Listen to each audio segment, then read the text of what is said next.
Hello beautiful souls. இன்னைக்கு நீங்க கும்பிடுற தெய்வம், கடவுள், ancestors, angels, spirits, channel message என்ன? நமக்கு தக்க தருணத்துல உதவி செய்ற, நம்மள பாதுகாப்பா இருக்கிற அந்த பெர்சன நீங்க எந்த காரணத்த கொண்டும், எந்த சமயத்திலும் மறந்துடக்கூடாது. இத மட்டும் ஞாபகம் வச்சுக்கோங்க. Beware of enemies. எனிமீஸ் நெறையா இருக்காங்க. ஜாக்கிரதை. அதுக்குன்னு பயப்பட தேவையில்ல. எனிமீஸ் நெறையா இருந்தாலே நம்ம வளர்ந்துட்டுருக்கோம். சரியான பாதையில போயிட்டுருக்கோம் அப்படின்னு அர்த்தம்.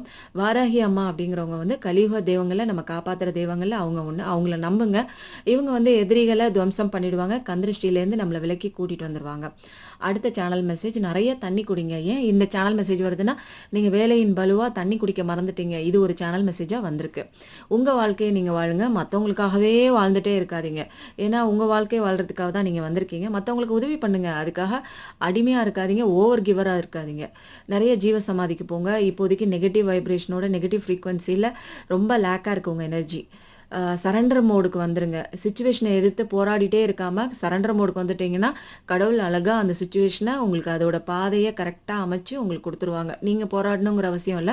கடவுள் அந்த விஷயத்த பார்த்துக்குவாங்க. ஒரே ஒரு ஸ்டெப்பு தாங்க இருக்கு. உங்க டெஸ்டினேஷன், உங்க இலக்க அடையறதுக்கு. இவ்ளோ தூரம் கஷ்டப்பட்டு வந்த நீங்க ஏன் விடுறீங்க? விடாம முயற்சியோட, தன்னம்பிக்கையோட, பாசிட்டிவ் வைப்ரேஷனோட நீங்க நெனச்ச விஷயத்த செய்யுங்க. ஏன்னா, ஸ்பிரிட்ஸ், ஏஞ்சல்ஸ், யுனிவர்ஸ் இவங்கலாம் ரெடியா இருக்காங்க உங்களுக்கு உதவி பண்றதுக்காக. அவங்களுடைய ஃப்ரீக்வன்சிய மேட்ச் பண்ணி நீங்க பாசிட்டிவ் வைப்ரேஷன்ல இருந்தீங்கன்னா, அவங்க ஈஸியா அட்ராக்ட் ஆகி உங்களுக்கு ஹெல்ப் பண்ணுவாங்க. சக்சஸ் லைஃப் வந்துட்டே இருக்கு. சக்சஸ டிசர்வ் பண்ணக்கூடிய பெர்சன் நீங்க தான்.